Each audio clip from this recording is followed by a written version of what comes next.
Hey everybody, welcome to the Rob and Mike show. I am Rob. I'm Mike, welcome. Okay, and today our show is going to be about emergency preparedness.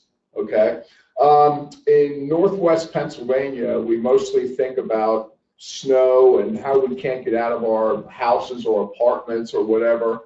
There isn't a real big occasion for earthquakes or hurricanes or even tornadoes are pretty rare. But it's still very important, especially if you have a disability, to be prepared in case something happens, like a pandemic. Absolutely. Yeah. I mean, we prepared for things over here at CRI, in terms of, not even as us as people with disabilities, we prepared for the building here. I'm just giving a small example. Sure. What if there's a plane crash at the airport? We're right across the street from the airport. Something like that could happen. It's good. Just little stuff. But like you said, we don't really typically think of natural disasters in Erie, Pennsylvania. Right. Meanwhile, we get more snow than most places in the country. Yeah, exactly. So that actually is in our own way, even though we kind of laugh at the amount of snow we get. People complain about all the snow they get. We're like, yeah, right. But we do get a lot of snow. There are years. I mean, think about a couple of years ago when we got.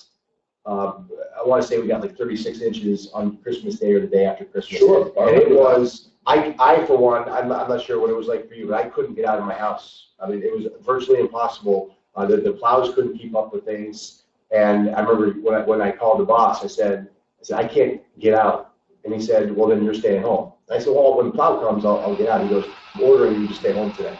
It was that bad. So fortunately for me, I had a lot of the things, most of the things that I needed in my house. And I think that's one of the things we want to talk about is make sure that you have what you need to survive for a 2-3 day period, in case something like that happens. I think that's a big part of emergency preparedness. That's what we're talking about, being ready, being prepared for that if it happens, if it might happen where you are stuck at home or even forced to leave your home for some reason. Right. Well, I remember in 1988 or 89, we got it so bad, the snowstorm, that they closed the Erie International Airport. It was the first time I ever remember, and I've been up here since like 1983, the first time they ever closed the airport, and I was stuck. I was in my apartment in Edinburgh, and I couldn't go anywhere. And I think it's something that, even though we get a lot of snow here, it's easy to take that for granted. That, I mean, it's more than just flashlights and candles. Right. If you have a disability, you have to prepare for the possibility of not being able to leave your house or apartment. Right, making sure you've got some non-perishable foods. Right. Making sure you've got water. You should be able to use the spigot at your house, I would imagine, and get water out of that. Yeah. But having a couple, I keep a couple bottles of water just in the fridge, just for emergency purposes, if that would happen. Ultimately, I end up drinking them at some point. Then I just have to replace. I just have to keep in my mind, you got to replace them. And most people in their home are going to have some things they need, like blankets and flashlights, that you mentioned. There's a lot of things that we need, but those are things that you have to make sure that you have. Sure. Toilet paper. Right. Remember during the pandemic? Right. I mean, it's almost a joke now, but during the pandemic, the early stages at least, you couldn't find any toilet paper. Everybody was hoarding it. Right. So I mean, you gotta think about things like that. Absolutely. So one thing that we did a couple of years ago here at CRI with some of the intellectual disability consumers through a grant is sent them packets of information regarding emergency preparedness. And one of the things that we said, this would be something I think would be good. You can order this. You can call CRI. I've got extra copies if anybody would want it. It's called Pennsylvania Emergency Preparedness Guide. There's a website on here, www.readypa.org. You can go right on there and find this information. It's a whole booklet of information talking about being ready. Even something, think about it, if you're somebody who lives on your own and you fall and conk your head and you knock yourself out and somebody comes over, or you're going out, you call 911. Keep a list of contacts on your fridge, your doctor, obviously go 911. But keep a list of things on your fridge so that somebody who comes in can say, okay, I see that this is Mike Fiorelli, that my name, Mike Fiorelli, his father Ray is his emergency contact. We're going to call him immediately. Right. To let him know stuff like that. It's all. There are so many steps and stages to being ready for an emergency. Sure. Be ready. It doesn't have to be an emergency if something happens. Or what happens if you have attendant care and something happens that your attendant can't come over? You know, they're in a car accident or whatever. And that happens all the time. For sure, that happens all the time. Where and people, hey, they say you're stuck at that point, but you've got nobody there. What are you going to do to make sure that in that interim time you can make it till somebody gets there? Exactly. And there's some people who rely on care almost all day long. Sure. And being without somebody for a couple hours will be tough. It'd be devastating. Right. Yeah. And then there's other people who get a few hours a day that it wouldn't, you can manage. I remember when I was a service coordinator, we talked to people and they'd say their aide would come. They said, okay, I can manage until this time. Right. But I need somebody, when it comes time for bed. Sure. There's different levels of care. Exactly. Helping, prepare a meal is not the same thing as, helping in the bathroom, Exactly, for sure. But yeah, it's I think it's a very important thing to be ready. We're talking about being ready in your home. I think there's also an aspect of being ready if something happens. I hate to say this. The thought of it just frames me to say it. But in case there's a fire, right? In case there's a fire in your home, in case there's a lengthy power outage, or say the furnace goes, or there's the water pipes freeze and burst, and you need to evacuate your house for a period of time, 1 day, 2 days, 3 days. Good idea to have a little to-go bag with a lot of these things in it, so that if you do need to go somewhere, you've got all that stuff. Maybe you want to make a pillbox for a week. I think I keep 2 pillboxes in my house, so if I use them when I go on vacations. But I think I should probably have something like that for vitamins and stuff for me, so it's not really necessary medication. But a lot of people are on life-sustaining medications. Well, sure. You have to have that insulin. Mm-hmm. Yeah, all kinds of things.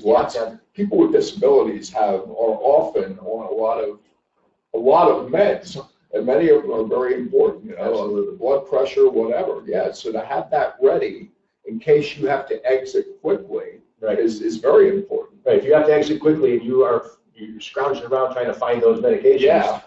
You might not be able to find them. Right. You just start thinking and you overthink things. Yeah. So having a little pillbox ready with a couple days, just 3 days worth, you throw it in the go bag. I remember one time reading, put cash in that bag, and I know everybody just doesn't have cash on hand. But what if there's a power outage in the city and all the ATMs are down? It's nice to have 20 bucks, throw 10 bucks, 20 bucks in it in case you need to stop somewhere to grab something to eat or some water or whatever it might be. So.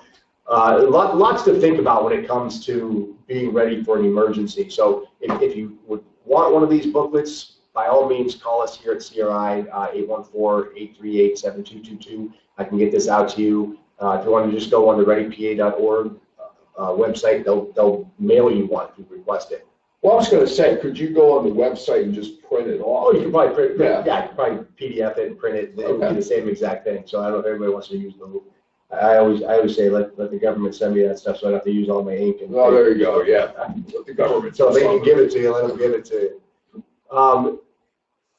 Kind of along the same lines of getting information. I think this is good. It's good information. I think to make people aware that you should be ready for emergencies. Erie has been blessed by the state. I laugh at this because we were recently added to this. It's an emergency preparedness summit that every place else in the state was going to have. They added Erie. Sometimes I think they don't think we exist up here in Erie. But yeah, we were only the 3rd largest city in PA. Yeah.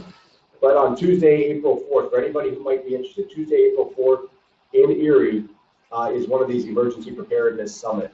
Again, I can get you information on this. I can copy this. The flyer that I received, I can get this out to you. I'm just going to read off this. What some of the sessions are in case you'd be interested. Interacting with law enforcement. A lot of times people with intellectual disabilities might not have the communication with the law enforcement that could lead law enforcement. You see all this bad stuff happen with cops. Sure. The person's not obeying me, and maybe it's a comprehension problem. Well, and a cop sure, it could be. So learning how to talk with law enforcement, tools to use before an emergency. making plans to self-advocate for yourselves, emergency management and Red Cross. So it doesn't have to be large-scale disasters, it can be small-scale disasters, kind of like we talked about here. I'm definitely registering for this and going to it. I think it's going to be really good information, stuff that we can share further. If anything, it's obviously open, as I'm telling you about it. It says join Summit unique to your region, so that's a good thing. It's unique to Erie, and some of the things that we have are different than some of the things on the eastern side of the city.